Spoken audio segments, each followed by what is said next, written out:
ఎందుకు రాలేదు అనేది అని కన్నా కూడా, ఎందుకంటే ఆ విషయం అసలు నేను చెప్పినా లేదా అనేది మీరు అడిగిన దాంట్లో నేను ఒక జవాబు ఇచ్చాను. లాస్ట్ ట్యూస్డే గౌరవ ముఖ్యమంత్రి గారి దగ్గర మేము మాట్లాడిన తర్వాత షెడ్యూల్ అనౌన్స్ అయిన తర్వాత 16వ తారీఖు మాట్లాడిన తర్వాత ఫస్ట్ కాదు నేను గౌరవ మంత్రివర్యులు ఫోన్ చేశాను. 16వ తారీఖు ప్రోగ్రామ్ అన్నప్పుడు ఆ రోజు వస్తా అన్నాను కూడా చదువుతాను. 16వ తారీఖు ప్రోగ్రామ్ అన్నప్పుడు 16వ తారీఖు ఉదయం నేను మళ్ళీ ఫోన్ చేశాను. ఎన్ని గంటలకు వస్తున్నారు అన్నారు. 3:15 షెడ్యూల్ ఉన్నాయి. నేను వస్తానన్నా నేను చక్కగా మేడారం పోతాను. మేడారం చూసుకొని ములుగు అటెండ్ కాలేదు. ములుగు అటెండ్ అయితే మన దగ్గర అటెండ్ కాలేదు. నేను చక్కగా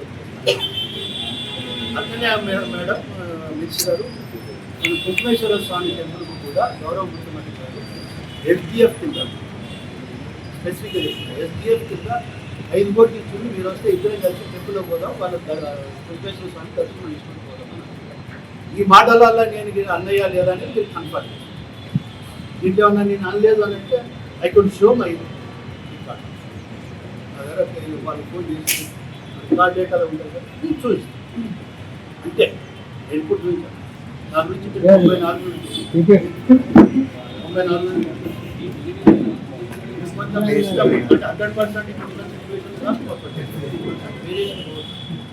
బట్ 90% అయితే నేను ఫాలో అవుతాను. దాంట్లో మాకే విభేదాల్లో వాళ్ళ ఆయన ఒక హాస్పిటల్ అపాయింట్మెంట్ చేసుకుంటున్నాడు. ప్రెసిడెంట్ కూడా జిల్లా పార్టీ ఆఫీస్ ద్వారానే విజయ్ ద్వారానే ఆర్గనైజ్ చేయడం జరిగింది. పర్సనల్గా నేను మాట్లాడాను. ఏం విభేదాలు రెండోది చిన్న ఏమన్నా మాలో కమ్యూనికేషన్ గ్యాప్ వచ్చినా సరిపోతుంది. నేను మిమ్మల్ని రిక్వెస్ట్ చేసుకుంటాను. నా సబ్జెక్టు అనేది నాకు నా సబ్జెక్టు మీరు మాట్లాడి జవాబు చెప్పలేదు. నేను రిక్వెస్ట్ ఏ మిమ్మల్ని వేరే అనడం సుందర్ కూడా చెప్తున్నా. సుందర్కి నేను ఒక దానికి రిలేటెడ్గా డెవలప్మెంట్ మీరు అడగడం తప్పు లేదు. దాని గురించి అడగండి. డెఫినెట్గా నేను జవాబు చెప్పకుండా నేను ఎందుకు వదిలిపెట్టుకుంటాను. నా ప్లాట్ఫామ్ నేను డెవలప్ చేసుకుంటాను. అది కూడా మళ్ళీ మిమ్మల్నే తీసుకొని మాట్లాడుతున్నాను. నా ప్రియారిటీ వాళ్ళు మా గౌరవ ముఖ్యమంత్రి గారి విధంగా పబ్లిక్లో ఒక నాన్ మెసేజ్ పోయే విధంగా మాట్లాడాను. నా మీద కామెంట్ చేసిన దానికి అయితే నేను ఒకటే చెప్పగలను. ఎవరి విజ్ఞతకు వాళ్ళకే వదిలిపోతుంది కామెంట్. ఎందుకంటే నేను 93 నుండి రాజకీయాల్లో ఇంకా చాలామంది 20-25 సంవత్సరాలు కూడా జర్నలిస్టులు ఉన్నవాళ్ళు వాళ్ళందరికీ నా నేచర్ తెలుసు. ఎప్పుడు నేను కాంట్రవర్షియల్ కాదు, కొన్నింటికి ప్రియారిటీ ఇవ్వాలి. ఎందుకంటే నా స్థాయి నేను తగ్గించుకోను. ఇప్పుడు పాలిటిక్స్లో ఎట్లుంటుందంటే ఒక మనిషి ఈక్వలైజ్ కావాలంటే ఈ స్థాయికి రావాలి అని అంటే డెవలప్మెంట్ తోటైనా రావాలి, లేకుంటే ఇంకో రకంగా రావాలి. అది వరంగల్ జిల్లా ప్రెస్ వాళ్ళందరూ తెలుసు ఎవరు ఎట్లా రాజకీయం చేస్తుంటారు. అంతకంటే మీకు జవాబు అవసరం లేదు. ఎవరైతే మన గౌరవ ముఖ్యమంత్రి మనకి ఏ అర్హత లేదు, పార్టీలో సభ్యత్వం లేదు, అర్హత లేకుండా కామెంట్ చేస్తే ఆన్సర్ ఇవ్వాల్సిన అవసరం లేదు. తెలుగులో సామెత ఇలా కాకి కేవలం ఒకటిగా చెప్పాలి. మేము ఆ విధంగానే చూస్తున్నాం. మరి అమ్మాయి ఏ విధంగా మరి ఎవరు ప్రోత్సహిస్తుందో తెలియదు. ఒక చిన్న పెద్ద తేడా లేకుండా మరి డైపర్లు ఎవరు వేసుకుంటుందో తెలుసు. So don't want to comment అంటారు. ఆమెకు అర్హత లేదు, పార్టీకి సంబంధం లేదు. మా ముఖ్యమంత్రి అనే అర్హత కూడా కాలి పోటీ కూడా సంబంధం. అంతకంటే ఇప్పుడే సార్ పెద్దలు చెప్పారు. అది 4 డాక్యుమెంట్ ఎవరు నిన్న మాట్లాడారు. దానికి ప్రూఫ్స్ ఉండాలి కదా. ప్రూఫ్స్ ఇస్తే తప్పనిసరిగా మనం అగ్రి కావాలి. రేపు కోర్టుకు పోయింది అనుకో 200 నాగరాజు 200 కోట్లు స్కామ్ చేసినట్టుగా కోర్టు ఆధారాలు పెడితే తప్పనిసరిగా అప్పుడు దోషాన్ని కోర్టు లేదు. నోరు ఉంది కదా అని ఎవరు ఇష్టం సమంజసం కాదు. అంటే మీ పార్టీలో మంత్రుల కొడుకులకు ఎమ్మెల్యేల కొడుకులకు ఒక న్యాయం ఉంటుంది, సామాన్యులు ఎవరైనా మాట్లాడితే వాళ్ళు సస్పెండ్ చేస్తే క్రమశిక్షణ చర్యలు ఉంటాయి. ఒక మంత్రి బిడ్డ మాట్లాడితే మీరు చాలా లైట్ తీసుకుంటున్నారు. రైట్ కాదండి, రైట్ అనేది మంత్రి కొడుకులు రెండోసారి నేనేమంటున్నా, అమ్మాయి పార్టీకి సంబంధం లేదు, పార్టీలో కార్యకర్త కాదు, పార్టీతో ఎలాంటి ఆమెకు పదవులు ఇవ్వలేదు. ఆమె మీద వచ్చి ఆమె పెట్టుకుంటే దానిపైన ముఖ్యమంత్రి మీద మాట్లాడినట్టు మేము ఖండిస్తున్నాం తీవ్రంగా. ఆమెకు చెప్పినాం కదా, పిల్లకాయకి ఎవరితో ఉండేది తప్ప ఆమెకు తెలియదనే చెప్తున్నాం. ఆమె పార్టీతో సంబంధం లేదు, సింపుల్గా చెప్తున్నాం. పార్టీ మా ఎమ్మెల్యే కొడుకు మాట్లాడినంటే ఎమ్మెల్యే కొడుకు ఏమైనా పదవి ఉంటే తప్పనిసరిగా క్రమశిక్షణ చర్యలు ఉంటాయి. మినిస్టర్ కొడుకు ఏమైనా పదవి ఉంటే తప్పనిసరిగా వాటి పైన కూడా చర్యలు ఉంటాయి. చర్యలే ఆమెకు సభ్యత లేదు, పదవి లేదు. ఆమె మాట్లాడితే మేము గీజుకొండ అంటే మాకు కొండంత అల్ల. ఎందుకు అనంటే మా నాన్న అరెస్ట్ అయినప్పుడు రాజ్ కుమార్ అంకుల్, నవీన్ రాజ్ అంకుల్ వీళ్ళందరూ మేము 25 రోజులు గీజుకొండ పోలీస్ స్టేషన్ ముందట పరుపులు వేసుకొని పండుకున్నాం. మాతో తెలుగుదేశంలో మేము అనేక ఇబ్బందులు పడ్డప్పుడు మాకు తోడుకున్నది గీజుకొండ మండలం. గీజుకొండ మండలం నాయకులు, కార్యకర్తలు అందరూ మాకు అండగా ఉండే. మేము 9 ఏళ్ళు నరకం తీసాం టీడీపీ నాయకత్వంలో. తర్వాత ఒక బీసీ బిడ్డ ఒక పటవారి వ్యవస్థని తన ఇంటి నుంచి నిర్మూలించాలని చెప్పి మొదట వాళ్ళ ఇంటి నుంచే వాళ్ళ నాన్న ఒప్పించి పటవారి వ్యవస్థని తీసేసి ఆయన పేరులో పటేల్ని తీసేసి ఈరోజు రాజకీయం స్టార్ట్ చేసిన కొండా మురళి సామాన్య కార్యకర్తగా స్టార్ట్ చేసిండు. అట్లాంటి కొండా మురళి ఇవాళకి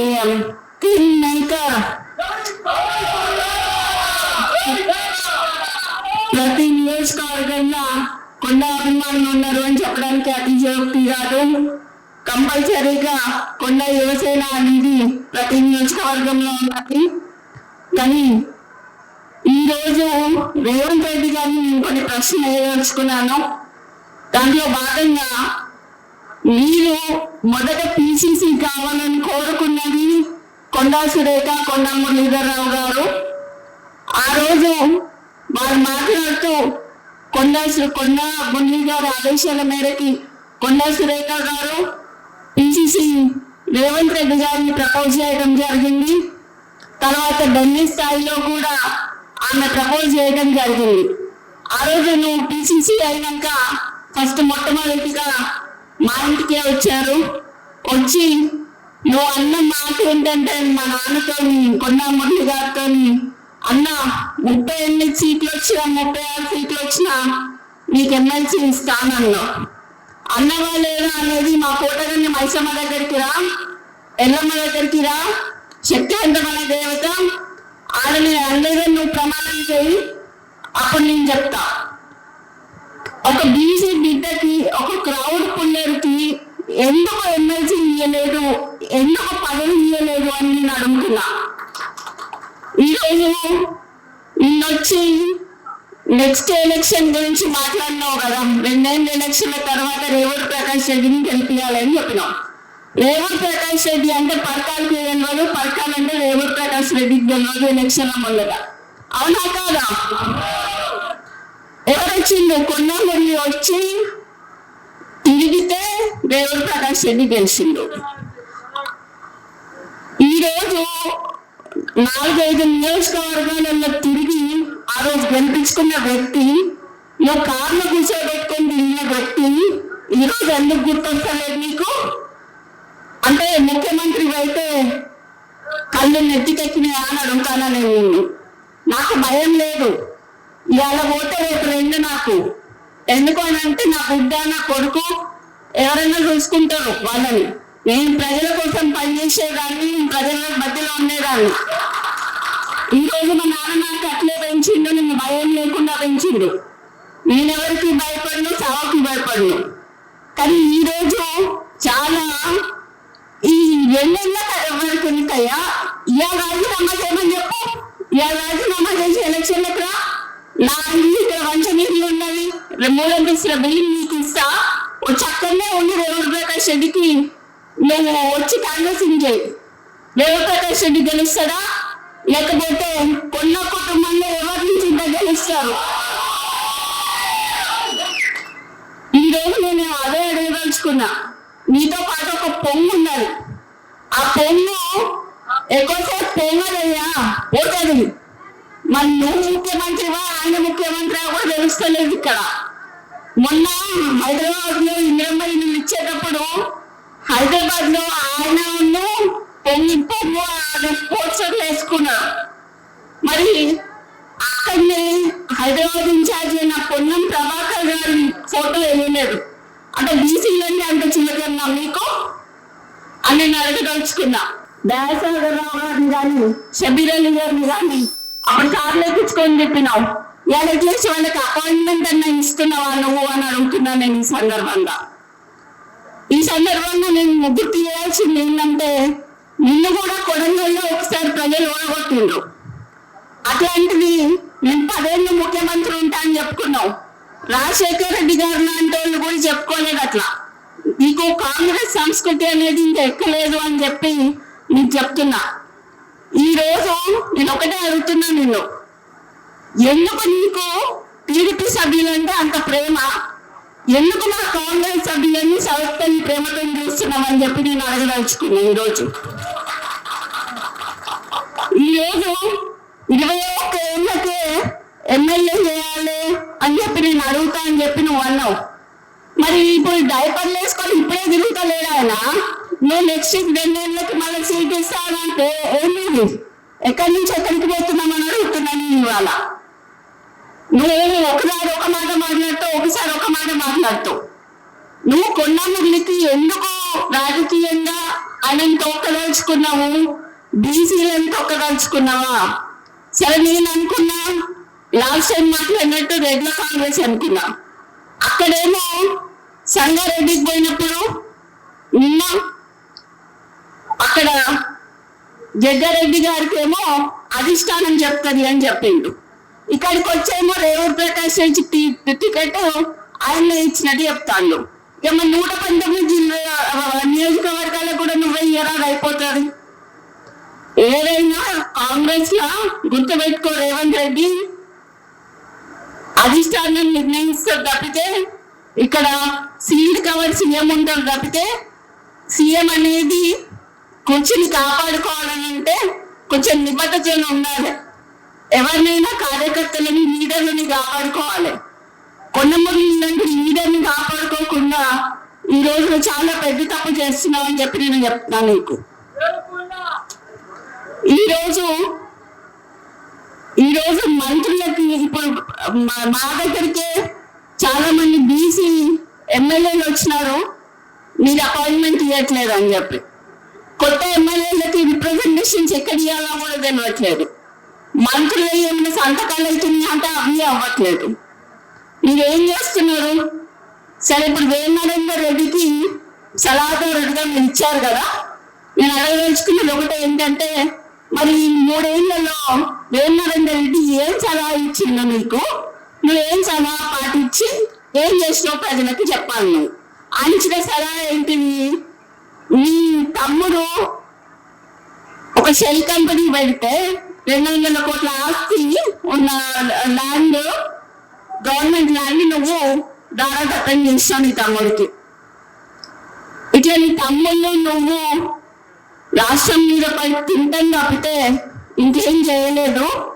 అట్లాంటిది నా ఇలాకాకొచ్చి, కొండ ఇలాకాకొచ్చి రేవంత్ ప్రకాష్ రెడ్డిని మళ్ళీ గెలిపించమని చెప్పడంలో నీ ఆంతర్యం ఏంటి అని అడుగుతున్నాను. ఇవాళ ఎందుకు మాటలు పెట్టుకుంటున్నావు? ఎందుకు మమ్మల్ని ఇట్లా చేస్తున్నావు? మేము కాకతనులమమ్మా, మాకు వ్యవసాయం వచ్చి కానీ ఊడిగం చేయటం రాదు. మేము పద్మశాలలో మాకు నేత నేయటం వచ్చి తప్పితే ఊడిగం చేయటం రాదు. మీలాగా బ్రోకరేజం చేసి ఇవన్నీ చేసుకుంటా మీ చుట్టూ తిరుగుతున్న వాళ్ళు ఎవరైతున్నారో తప్పుడు సంకేతాలు పోతున్నాయి అని చెప్పి చెప్తున్నా మీకు. ఈరోజు నాకు ఏఐసిసి అన్నా, ఢిల్లీ అన్నా, అధిష్టానమన్నా, రాహుల్ గాంధీ గారన్నా, సోనియా గాంధీ గారన్నా, ప్రియాంక గాంధీ గారన్నా గౌరవం ఉంది. వాళ్ళు ఖచ్చితంగా అన్ని చూస్తున్నారు, అన్ని అబ్జర్వ్ చేస్తున్నారు. అది మీరు చూసుకోవాలి. మరి ఎందుకు అని అంటే నెక్స్ట్ టైం మరి మీరు ఉండాలా ఉండద్దా ఓడిపోతారా అనేది కూడా కొంచెం సందిగ్ధంగా ఉండాలి. మరి మీరు ఎందుకు అని అంటే మీరు అట్లా ప్రవర్తిస్తున్నారు ఒక్కొక్కరి దగ్గర. ఇది అచ్చ కాంగ్రెస్ వర్సెస్ పచ్చ కాంగ్రెస్ అయింది. ఇక్కడ మొత్తం పచ్చ కాంగ్రెస్ మాత్రమే నడుస్తున్నది, ఇక్కడ అచ్చ కాంగ్రెస్ ఏది నడవట్లేదు. కాంగ్రెస్ సభ్యులు ఎవరు ఆనందంగా లేరు. దాంట్లో ఉత్తమ్ కుమార్ రెడ్డి అంకుల్ మేము యాక్షన్ చేసి ఆయన పేరు చెప్పాల్సింది ఉండే మా గెస్ట్ సహాయానికి, కానీ సరే ఇది చేస్తాడు అని చెప్పి నా పేరు చెప్పడం జరిగింది.